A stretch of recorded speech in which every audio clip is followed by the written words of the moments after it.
আসসালামু আলাইকুম। সবাই কেমন আছেন? আশা করি সবাই অনেক অনেক ভালো আছেন। আল্লাহ আপনাদের সবাইকে খুব ভালো রাখুক সে দোয়া করি। আচ্ছা, আজকে আমার যে টপিক সেটা একটু ভিন্ন।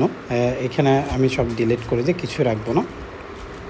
একটা জিনিস বোঝানোর জন্য আসলে আসা। এটা হচ্ছে এই যে পুরো মার্কেটটা যে এখানে স্ট্রাকচার করেছে, স্ট্রাকচার বলতে আমি মার্কেটটা যে উপর, নিচ, উপর, তারপর নিচ, আবার উপরে, তারপর আবার নিচে, আবার উপরে উঠলো, এখন নিচে নামছে। এটা মার্কেটের একটি স্ট্রাকচার। এটাকে কী বলে? মার্কেটের স্ট্রাকচার বলে। কেন? মার্কেট এই নিয়মটা মেনে উপরের দিকে যায়, এই নিয়মটা মেনে নিচের দিকে আসে। কখন সে নামবে? তো তাকে যদি নামতে হয় তাহলে তাকে সর্বপ্রথম ব্রেক করতে হবে এটা, অর্থাৎ সে এই এরিয়া যতক্ষণ ব্রেক করছে না ততক্ষণ পর্যন্ত আসলে সে সেলের জন্য রেডিই না।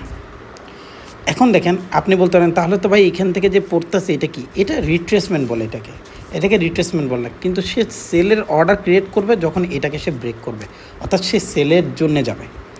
তাহলে এখান থেকে আমাদের কী বের করতে হবে? আমাদের অপরচুনিটি বের করতে হবে। অপরচুনিটিটা কীভাবে বের করতে হয় তাহলে সেটা দেখি। চলেন আমি জাস্ট ধরে নিলাম যে প্রাইস এটুক থেকে এটুক পর্যন্ত এটা আমার হাই, এর আগে পরে কি লো আছে? আচ্ছা, এটা আমার লো। এটা একটি ইনিশিয়াল বা সাপোর্টিভ জিনিস। এটাকে কি বলে? ফিবোটা। হ্যাঁ, ফিবো অন্য কিছু না। ফিবোকে জাস্ট আমরা একটা জিনিস প্রায়োরিটি লেভেল কেন দিচ্ছি সেটাও বলে দিচ্ছি। চলেন এটা আমি দেখাচ্ছি।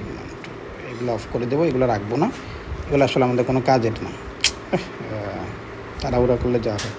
ওকে, আমার প্রথম এরিয়া কাউন্ট হবে কত? আমার প্রথম এরিয়া কাউন্ট হবে 50%। যেটা দেখেন এটার দিকে যদি দেই, এটা হচ্ছে 21 টাকা 70 পয়সা। হ্যাঁ, আর আরেকটু ক্লিয়ার দিই। আমি একেবারে একুরেটটা ট্রাই করবো, যে একুরেটটাই যেন থাকে আমার কাছে।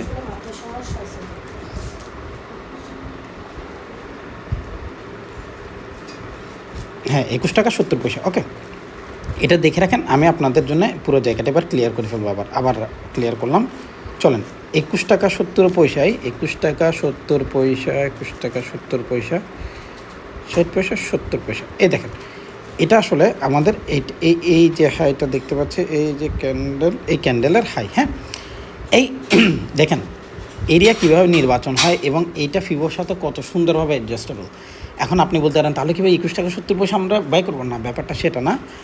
আমাদেরকে প্রিডিক্টিভ না, আমরা ধারণা করব না বা আমরা আশা করব না, আমরা হচ্ছে রিয়েক্টিভ হব। মার্কেট আসবে, এরিয়াতে ঢুকবে, এরিয়াতে ঢোকার পরে যখন আমাদেরকে সে জানাবে যে আমি রেডি হয়েছি বাইয়ের জন্য, তখন আমরা গিয়ে বাই করবো। সেটা কীভাবে? চলেন, আমাদের এখানে একটা প্রাইস আছে যেখান থেকে প্রাইস কী করছিল? প্রিভিয়াসলি ড্রপ করছিল। হ্যাঁ, এ দেখেন এই ক্যান্ডেলটা, তারপর প্রাইস উপরে গেল, আবার এখানে আসলো, এখানে আসার পরে উপরে গিয়েছে। হ্যাঁ, তো এই যে ব্যাপারটা, এটা মার্কেটের সবথেকে বড় সুন্দর। তো এই এরিয়াটা আমার কাছে এখন পর্যন্ত সবচেয়ে সলিড। তো এখানে আসার পরে প্রাইস যদি আমাকে কোনো রিয়েকশন দেখায়, রিয়েক্টিভ মুডে আমাকে গিয়ে ট্রেড করতে হবে। তো এই রিয়েকশন বা রিজেকশন যখন আমরা পাবো তখন আমরা ট্রেডের জন্য যাব। এখন আপনাকে আমার বলার কথা হচ্ছে, আমি কি এখান থেকেই করবো? না, এখান থেকে আমি করবো না। তার কারণ হচ্ছে মার্কেট যদি আমাকে না দেখায় সে যাবে উপরে, আমি কখনোই করবো না। আমি কোথা থেকে করব? তারপর আমি নিচের দিকে আসবে, এখানে আমার এরিয়া আছে, এইখানে আমার এরিয়া আছে, এইখানে আমার এরিয়া আছে, যত নিচে আসবে ওখান থেকে আমরা আমাদের চেঞ্জ খোঁজা স্টার্ট করবো। আমরা কী চেঞ্জ খুঁজি? আমরা ক্যান্ডেল স্টিক দেখি, আমরা ভলিউম দেখি, আমরা ডাব্লিউ প্যাটার্ন দেখি, আমরা এম প্যাটার্ন দেখি। এগুলো সব দেখার পরে গিয়ে আমরা ডিসিশন নিই যে আমরা আসলে কোথা থেকে ট্রেডটা করব বা কোথা থেকে ট্রেডটা করলে সবথেকে ইজিলি আমরা প্রফিট গেইন করতে পারবো।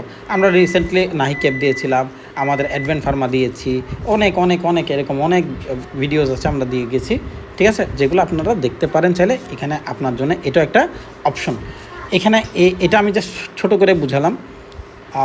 মার্কেটকে দেখার জন্য 1000 নিয়ম আছে। আমি আমার মতো করে দেখি, আপনি আপনার মতো করে দেখেন। আমি বলছি না আমারটাই করতে হবে, বাট আপনাকে একটা ওয়ে মেনটেন করে যেতে হবে যে এটাই আমাদের মার্কেট ওয়ে, এটাই আমাদেরকে দেখতে হয়। এই জিনিসগুলো যেন আমাদের ভুল না হয়। হ্যাঁ, অবশ্যই প্রফিট করতে হলে এগুলো জানতে হবে। ধন্যবাদ, সবাই খুব ভালো থাকবেন। আল্লাহ আপনাদের সবাইকে খুব ভালো রাখুক সে দোয়া করি। আসসালামু আলাইকুম।